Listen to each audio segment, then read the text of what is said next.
Chennai super Kings తమ home గ్రౌండ్లో మరో మంచి విజయాన్ని సాధించి మళ్ళీ గెలుపు బాట పట్టింది. 250 పరుగులు లేవు, చేజింగ్ అంతకంటే లేదు. కానీ సింపుల్గా తమదైన శైలిలో సిఎస్కే ముంబై ఇండియన్స్ను ఓడించింది. 5 సార్లు ఛాంపియన్ మధ్య మ్యాచ్ అంటే హోరాహోరీగా సాగుతుంది అని భావించి ఉంటారు, కానీ అలా మాత్రం సాగలేదు. పూర్తి వన్ సైడెడ్గా కొనసాగింది. చూస్తున్నాం, ఈ సీజన్లో 2 టీంలు కూడా 5 సార్లు ఛాంపియన్లా ఆడటం లేదు. కొంతమంది మెయిన్ ప్లేయర్స్ దూరం కావడం, ముఖ్యంగా ఎంఎస్ ధోని, రోహిత్ శర్మ లాంటి ప్లేయర్లు దూరం కావడంతో సాధారణ టీంల మాదిరే ఆడతీరును కనబరుస్తున్నాయి. చాలా వరకు మ్యాచెస్ కూడా గెలవడం చాలా కష్టంగా మారుతోంది ఈ టీంలకు. అయితే ఈ 2 జట్ల మధ్య జరిగిన మ్యాచ్లో మాత్రం సిఎస్కే ముంబై ఇండియన్స్ పై చేయి సాధించింది.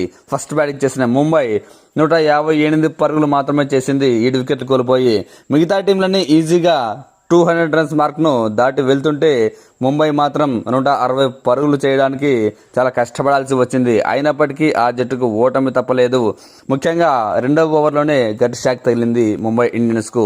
లాస్ట్ మ్యాచ్లో మంచి ఆరంభాన్ని అందించిన విల్ జాక్స్ ఈ మ్యాచ్లో జస్ట్ 1 పరుగు మాత్రమే చేసి అవుట్ అయ్యాడు. కానీ 2వ వికెట్కు ర్యాన్ రికిల్టన్ ఫామ్లో ఉన్నాడు. అలాగే నమన్ ధీర్ కూడా ఇద్దరు ఇన్ఫామ్ బ్యాట్స్మెన్లు. వీళ్ళిద్దరూ మంచి పార్ట్నర్షిప్లను బిల్డ్ చేశారు.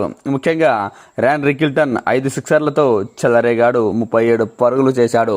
నమన్ ధీర్ కూడా మరోసారి కన్సిస్టెన్సీ బ్యాటింగ్తో ఆకట్టుకున్నాడు. 57 పరుగులు చేశాడు. 37 బంతుల్లోనే 3 4లు 4 సిక్సర్లతో. దీంతో పవర్ ప్లేలో మంచి స్కోర్ చేసింది. ఆ తర్వాత కూడా ముంబై ఇండియన్స్ మంచి పొజిషన్లో ఉంది. ఒకానొక సందర్భంలో 11 ఓవర్ల లోపే జస్ట్ 2 వికెట్లు మాత్రమే కోల్పోయి 100 పరుగులు చేసింది. అంటే ఇంకో 8 వికెట్లు చేతిలో ఉన్నాయి. ఇంకా 10 ఓవర్లు అట్లీస్ట్ ఇంకో 100 పరుగులు చేసి ఉన్న 200 రన్స్ను మార్కును దాటేది. కానీ మిడిల్ ఆర్డర్లో ఘోరంగా ఫెయిల్ అయింది ముంబై ఇండియన్స్. మిగతా బ్యాట్స్మెన్లు పెద్దగా బాధ్యతగా రాణించలేకపోయారు. సూర్యకుమార్ యాదవ్ కాసేపు క్రీజులో ఉన్న మెరుపులు మెరిపించాడు.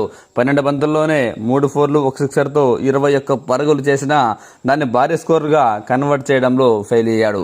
ఇక తిలక్ వర్మ కాస్త సెంచరీ చేసి టచ్లో కనిపించాడు, కానీ మళ్ళీ తను ఫామ్ కోల్పోయినట్టే కనిపిస్తోంది. 8 బంతుల్లో 5 పరుగులే చేశాడు. ఇక పాండ్యా కెప్టెన్ కూడా అంతే, మరీ స్లోగా బ్యాటింగ్ చేశాడు. వికెట్లు కోల్పోతుండడంతో 23 బంతుల్లో 18 పరుగులు చేశాడు. 2 4లు కొట్టిన మంచి మూమెంట్లో అవుట్ అయ్యాడు. అలాగే మిగతా బ్యాట్స్మెన్లు కూడా రాణించకపోవడంతో ఎంఐ పెద్దగా స్కోర్ చేయలేకపోయింది. 159 పరుగులు మాత్రమే చేసింది. ఇక సిఎస్కే బౌలర్లు కట్టుదిట్టంగా బౌలింగ్ వేశారు, కంట్రోల్గా బౌలింగ్ వేశారు, అద్భుతంగా బౌలింగ్ వేశారు. ముఖ్యంగా జేమీ ఓవర్టన్ అయితే తన 4 ఓవర్ల స్పెల్లో 23 పరుగులు మాత్రమే ఇచ్చి 1 వికెట్ తీస్తే, అటు ఘోష్ 24 పరుగులు ఇచ్చి వికెట్ తీశాడు. ముఖ్యంగా స్పిన్నర్ నూర్ అహ్మద్ తన స్పిన్ మాయాజాలాన్ని మరోసారి ముంబై ఇండియన్స్పై ప్రదర్శించాడు. 2 వికెట్లు తీశాడు. 4 ఓవర్లకు 26 పరుగులు మాత్రమే ఇచ్చి అటు కాంబోజీ కూడా 3 వికెట్లతో సత్తా చాటాడు. ఇలా బౌలర్లందరూ సమిష్టిగా రాణించడంతో ముంబై పరుగులు చేయడానికి చాలా కష్టపడాల్సి వచ్చింది. నమందీర్ ఒక్కడే హాఫ్ సెంచరీతో రాణించాడు. అండ్ రికిల్టన్ నమందీర్ 58 పరుగుల పార్ట్నర్షిప్ నమోదు చేశారు. టాప్ పార్ట్నర్షిప్ ఈ మ్యాచ్లో. ఆ తర్వాత సిఎస్కే మొదట్లో 1 వికెట్ కోల్పోయినా ఆ తర్వాత మాత్రం జాగ్రత్తగా బ్యాటింగ్ చేసి ఈజీగా మ్యాచ్ గెలిచింది. ముంబై ఇండియన్స్ బౌలర్లు ఎంత కష్టపడ్డా వికెట్లు తీయడంలో ఫెయిల్ అయ్యారు. సంజు శాంసన్ 11 పరుగులు చేసి అవుట్ అయితే కెప్టెన్ రుతురాజ్ గైక్వాడ్ అసలు సిసలైన కెప్టెన్ ఇన్నింగ్స్తో ఆకట్టుకున్నాడు. 67 పరుగులతో చివరి వరకు నాట్అవుట్గా నిలిచాడు. అటు కొత్త ఆటగాడు ఉర్విల్ పటేల్ క్రీజ్లో ఉన్నది కాసేపైనా 12 బంతుల్లోనే 2 4లు 2 సిక్సర్లతో 24 పరుగులు చేశాడు.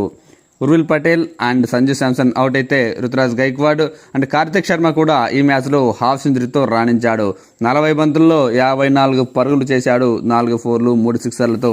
దీంతో జస్ట్ 2 వికెట్లు మాత్రమే కోల్పోయి 18.1 ఓవర్కే సిఎస్కే మ్యాచ్ గెలిచింది.